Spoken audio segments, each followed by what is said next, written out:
Menggala, yaitu moyang di pedukuhan itu.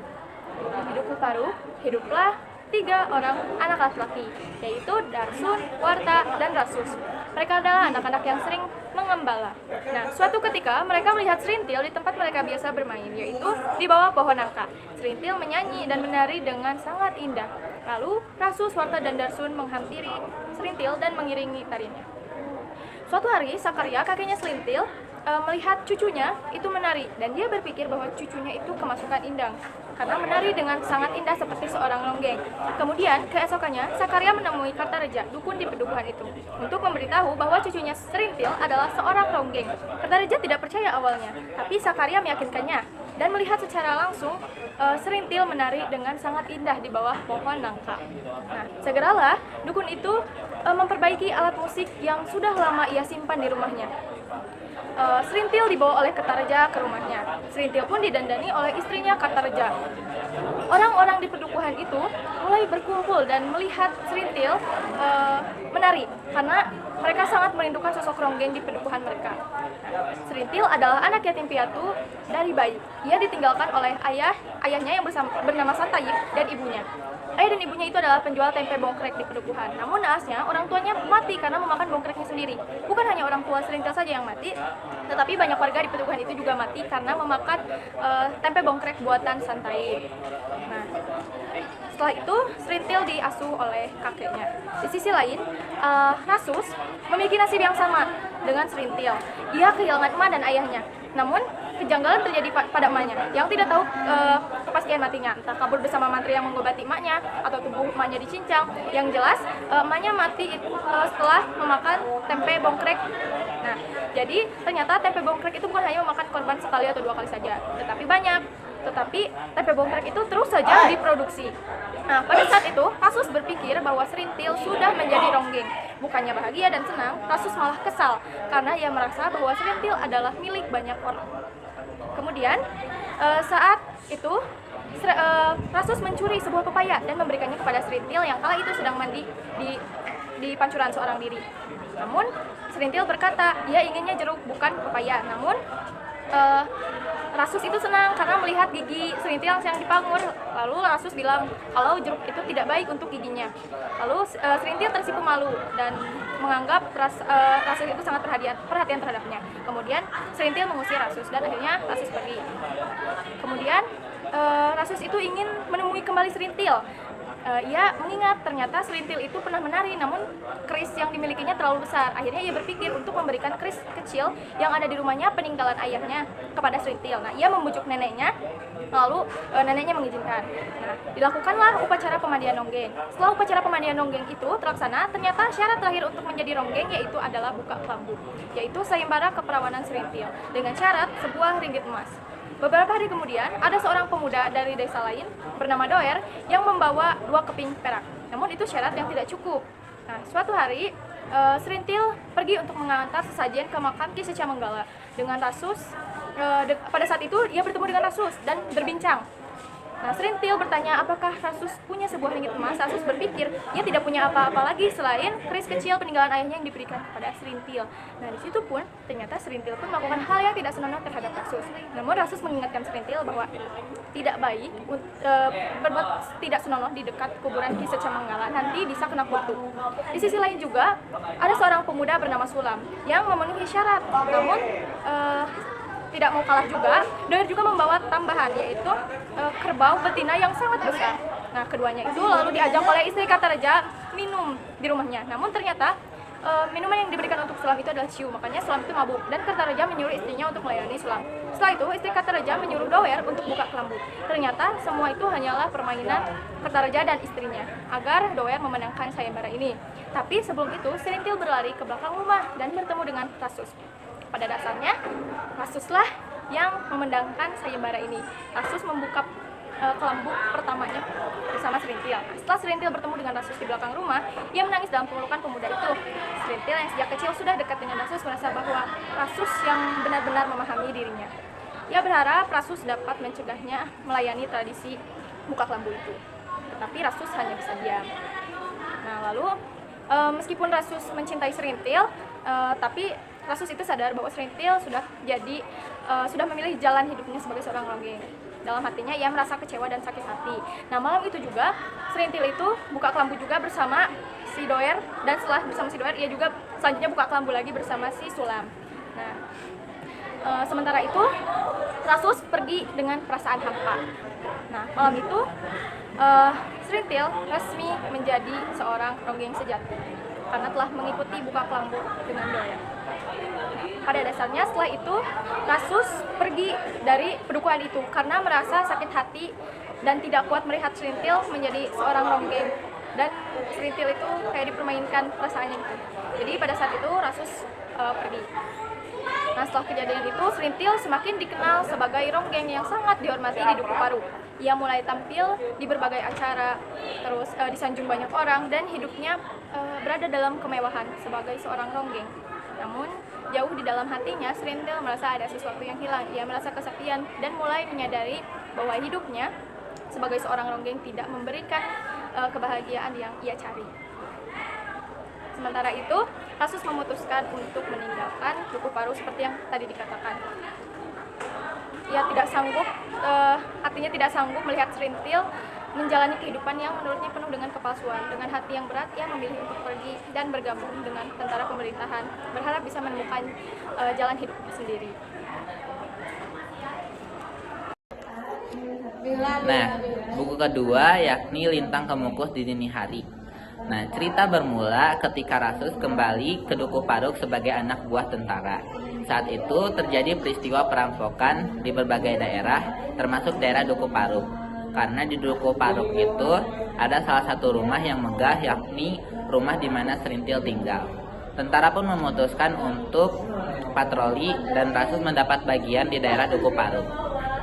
Saat itu Rasus berhasil mengalahkan banyak sekali perampok dengan jumlah yang banyak dan akhirnya mendapatkan penghargaan dari masyarakat Duku Paruk. Nah, Sersan Slamet yang menemani patroli bersama memutuskan untuk mendidik Rasus menjadi seorang tentara. Saat itu Rasus pun menjenguk neneknya. Nah, ketika kembali dia melihat neneknya itu sudah renta, tidak bisa bergerak banyak. Serintil yang melihat keadaan neneknya Rasus pun memutuskan untuk merawatnya ketika Rasus memutuskan untuk tinggal menginap selama beberapa hari di Duku Paruk. Pada satu malam, Serintil akhirnya tidur di samping Rasus yang tidak berbicara banyak dengannya. Nah, dia ingin meminta kejelasan atas hubungannya dengan Rasus. Tetapi Rasus tidak memberi jawaban yang diinginkan oleh Serintil. Sehingga Serintil pun akhirnya tidur terlebih dahulu. Saat pagi-pagi, tiba pas Serintil mendapati bahwa Rasus telah meninggalkan dirinya. Semenjak kepergian Rasus yang tiba-tiba tanpa pamit, Serintil merasa begitu kehilangan. Sejak itu dia tuh sering mengalami pergolakan dan juga perang batin. Dia mulai memikirkan hakikat dirinya sebagai seorang perempuan serta konsep laki-laki itu seperti apa. Dulu dia berpikir bahwa lelaki itu ada dari golongan yang sama, seseorang yang rela memberikan apapun hanya demi tidur dengannya barang 1 ataupun 2 malam. Namun, lantas dia tuh menemukan lelaki yang lain, yang berbeda. Lelaki itu adalah Rasus sendiri. Kepergian Rasus menjadi tekanan dan pukulan yang cukup telak. Serintil merasa sebagian dari hidupnya tuh menghilang. Dia tuh menjadi pemurung, tidak seperti layaknya ronggeng. Dia juga sudah 2 kali tidak naik pentas. Nah, dari situlah timbul spekulasi dari kalangan masyarakat. Nah, mereka mengira kalau misalnya Rasus itu sudah membuat Serintil tergila-gila. Mereka menyalahkan Nyai Kertareja sebagai seorang dukung ronggeng. Nah, karena dinilai tak mampu mendidik Serintil dengan baik, hal ini tuh mendorong Nyai Kertareja untuk berusaha memisahkan atau merenggangkan hubungan Serintil dengan Rasus secara gaib. Namun dengan suatu peristiwa yang tidak disengaja, media itu pun tidak berfungsi. Suatu ketika datang Marsusi, seorang seorang mandor perkebunan, dia ingin sekali bertemu dengan Serintil. Nah, bukannya menemui lelaki itu, Serintil tuh justru kabur ke arah pasar Dauan. Penampilan Serintil dan raut mukanya yang kurang menyenangkan membuat orang-orang dari pasar Dabuan itu berpikiran macam-macam. Ada yang mengatakan kalau misalnya Serintil tuh sebenarnya tidak mau lagi menjadi ronggeng, atau ada juga yang mengatakan bahwa uang yang dia terima itu tidak cukup. Nah, ada juga yang mengatakan bahwa Nyai Kertareja tuh selaku orang yang mengurusi Serintil tuh terlalu serakah menjadi orang. Nah, disinilah ternyata keserakahan Nyai Kertareja terbukti. Nah, untuk mengelak bahwa Serintil telah melarikan diri, dia mengatakan kepada Marsusi bahwa Serintil itu adalah ronggeng muda yang masih labil. Nah, Serintil tuh merasa iri dengan istri lurah Pecikalan yang mempunyai kalung seberat 100 gram dengan bandul berlian.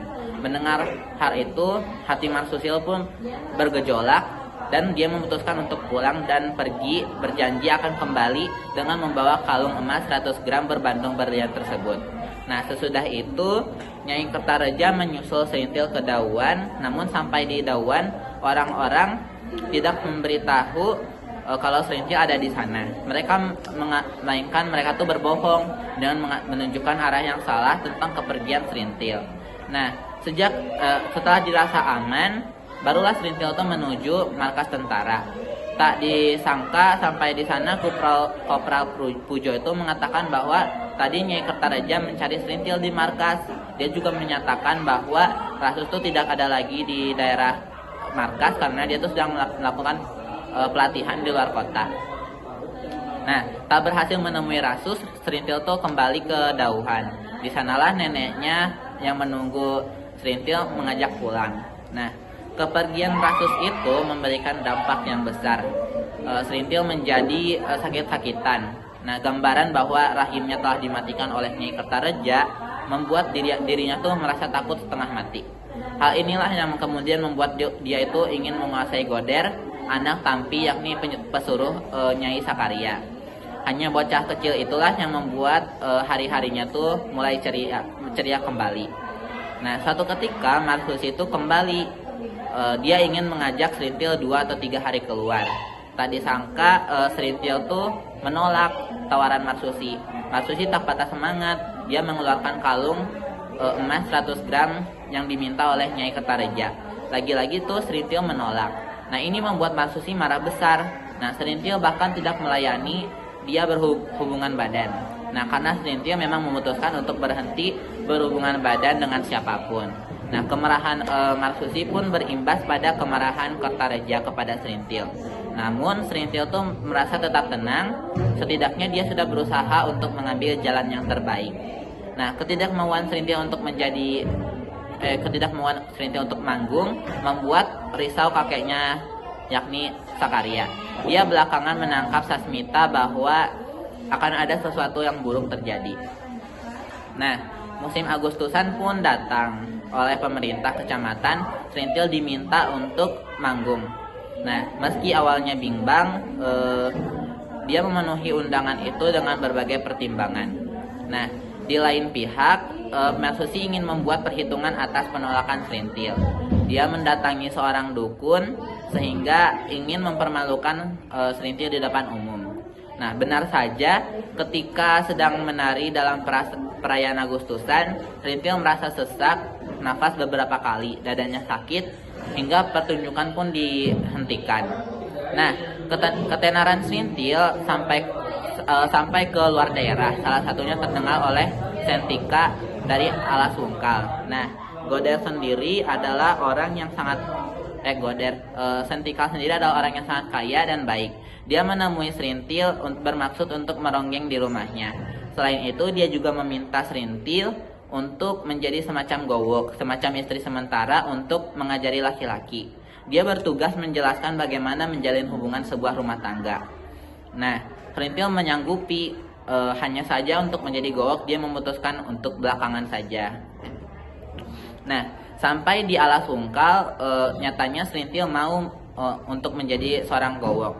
Bukan karena laki-laki yang akan jadikan suami bohongannya itu orang yang kaya atau serta yang tampan, melainkan karena panggilan nuraninya sebagai seorang perempuan. Nah, seorang perempuan yang menjadi sebagai penyeimbang laki-laki. Ini hanya panggilan nurani. Ketika menyadari orang yang akan dijadikan suami adalah sosok yang masih kekanak-kanakan, lelaki dewasa kurus yang bernama Waras itu tidak bisa merawat dirinya sendiri. Nah, layaknya seorang anak kecil. Nah, seorang lelaki yang berumur 17 tahun yang bahkan tak mengenal apa itu birahi. Nah, dengan berusaha sekuat tenaga, Serintil tuh menjadikan Waras sebagai lelaki yang dewasa. Namun dengan penuh penyesalan, dia menyerah. Waras hanya sedikit mengalami perubahan. Serintil merasakan kegagalan yang amat sangat. Dia hanya mampu bertahan selama 3 hari. Serintil merasa Serintil merasa kecewa bukan karena kebutuhan birahinya tidak terpenuhi, melainkan karena keperempuanannya sama sekali tidak berarti. Tahun 1964 merupakan kejayaan Ronggeng Duku Paruk. Sekalipun Serintil tidak mau lagi untuk melayani para lelaki, namun dia memutuskan untuk hanya sekedar manggung saja. Dia bahkan seringkali diundang untuk manggung dalam rapat-rapat. Ini berawal ketika Pak Bakar, seorang dari Pasar Dauan yang selalu berpidato dengan berapi-api, memberikan semacam seperangkat pengeras suara dan properti untuk keperluan Ronggeng. Sejak saat itu pula satu-satunya akses menuju Duku Paruk itu berhiaskan lambang partai. Lambang partai. Nah, perubahan yang begitu cepat di daerah Duku Paruk membuat Sakarya dan Kartareja tuh merasa tidak nyaman. Namun mereka tidak bisa berbuat banyak karena Pak Bakar telah banyak membantu kehidupan masyarakat Duku Paruk sendiri. Nah, dalam pidatonya Pak Bakar selalu menyisipkan hal-hal yang berbau politik, propaganda, seringkali juga pentas Ronggeng juga berakhir dengan kisruh. Nah, hal inilah yang kemudian membuat Serintil dan grup Ronggengnya memilih untuk tidak mengikuti lagi acara-acara yang dilakukan oleh Pak Bakar. Nah, hingga satu ketika Sakarya mendapati bahwa cangkup makam Ki Sacamenggala telah dirusak orang. Hal ini semakin memanas ketika ditemukan caping hijau. Nah, caping hijau bukanlah sesuatu yang digunakan oleh orang-orang Pak Bakar, orang yang selama ini diduga merusak cangkup makam Ki Sacamenggala. Nah, demi menjaga kehormatan dan pelampiasan balas dendam, maka Serintil tuh masuk kembali ke rombongan Pak Bakar. Tahun 1965, keadaan menjadi tak terkendali. Banyak ekspansi yang terjadi oleh tentara ke desa semakin sering. Nah, rumah orang-orang Bakar pun telah dibakar. Kasak-kusuk dan kerusuhan ini juga sampai ke Duku Paruk. Ternyata Bakar adalah seorang aktivis atau orang PKI. Nah, untuk menyelesaikan masalah, maka Serintil dan juga Kertareja memutuskan untuk datang ke kantor polisi. Mereka menjelaskan bahwa mereka hanya berkesenian dan sama sekali tidak terlibat dengan propaganda dari PKI. Namun bukannya diperbolehkan kembali, mereka berdua malah ditahan. Nah, hal ini tuh membuat semangat Duku Paruk pun mati. Nah, perempuan yang dibanggakan dan seorang tetua yang tidak lagi berada di tempat mereka membuat Duku Paruk serasa hambar, tidak berpenghuni dan juga tidak memiliki semangat hidup. Nah, yang terpukul di lain pihak juga tentu ada Sakarya, namun semua itu hanyalah awal, karena beberapa hari kemudian serombongan orang membakar desa Duku Paruk hingga yang tersisa hanyalah puing-puing. Nah, orang yang menganggap Duku Paruk banyak orang yang sudah menganggap Duku Paruk tuh diambang kematian. Apalagi Serintil saat ini tidak diketahui lagi di mana keberadaannya. Nah, Sakarya, Nyai Kertareja, Sakum, dan 2 orang lainnya pun ikut ditahan. Nah, sekian buku kedua penjelasannya tentang buku kedua Lintang Kemukus di Dini Hari. Maaf kalau ada kesalahan. Terima kasih. Pada buku 3 yang berjudul Jentera Biang Lala, pada judul ini diawali dengan desa Duku Paruk yang mengalami kebakaran, lalu warganya membuat gubuk dari bambu, daun kelapa yang dianyam, tetapi ada satu rumah yang terbakar yaitu rumah neneknya Rasus yang sudah tidak kuasa turun dari pembaringan. Rasus bertugas di bagian Tenggara Jawa Tengah sebagai tentara. 4 tahun tidak menjenguk neneknya dan desanya Dukuh Paruk. Lalu akhirnya Rasus pun meminta izin kepada komando untuk pulang. Saat perjalanan pulang, beberapa orang bersembunyi tidak berani menampakkan diri.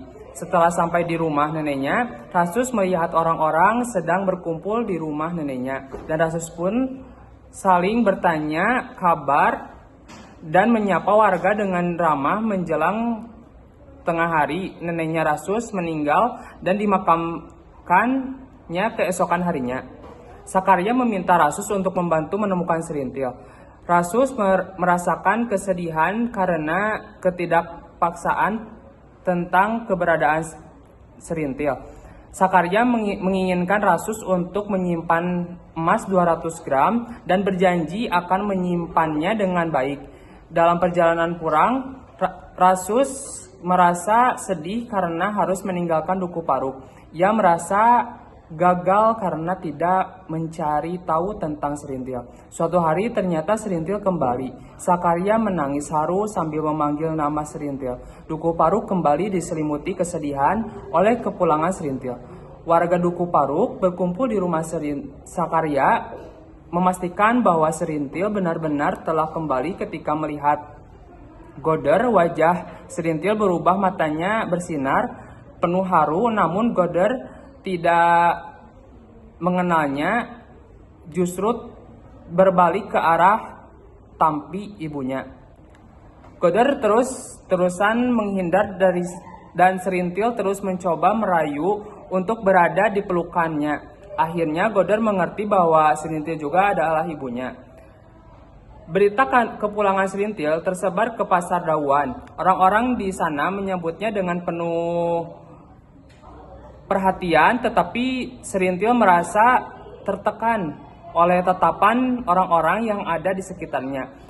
Penampilan Serintil menarik perhatian banyak orang. Para perempuan di pasar merasa bingung tentang perasaan mereka terhadap Serintil. Pada tahun 1969, Dukuh Paruk tetap berada dalam kemiskinan dan kebodohan. Makam Ki Seca Menggala dulu menjadi tempat pemujaan, sekarang telantar dan tidak terawat. Suatu hari Sakaria meletakkan sebuah batu di samping makam Ki Seca Menggala dan mengatakan bahwa dirinya ingin dikubur di bawah batu ini. Kemudian kematian Sakaria meninggalkan Dukuh Paruk dalam kondisi semakin lusuh dan ringkih. Nyai Kartareja menghampiri Serintil dan mengatakan bahwa ia ingin Serintil kembali menjalani kehidupan seperti dulu dan mengenalkannya dengan Marsusi. Namun Serintil menolak dan akhirnya Nyai Kartareja pulang dengan rasa kecewa. Marsusi menunggu Serintil untuk pergi melapor ke Dauhan. Hari kemudian Marsusi bertemu dengan Darman, petugas yang mencatat laporan Serintil. Darman memberitahu bahwa Serintil baru melewati masa 6 bulan dari wajib lapornya dan akan bebas setelah 1 tahun. 2 hari setelah itu, Marsusi menunggu Serintil. Awalnya Serintil menolak untuk dibonceng pulang, namun Marsusi memaksa dengan nada yang mengancam. Setelah dibebaskan dari tahanan, Serintil sering melapor kepada Darman dan dari situ Serintil sering dijemput oleh Marsusi.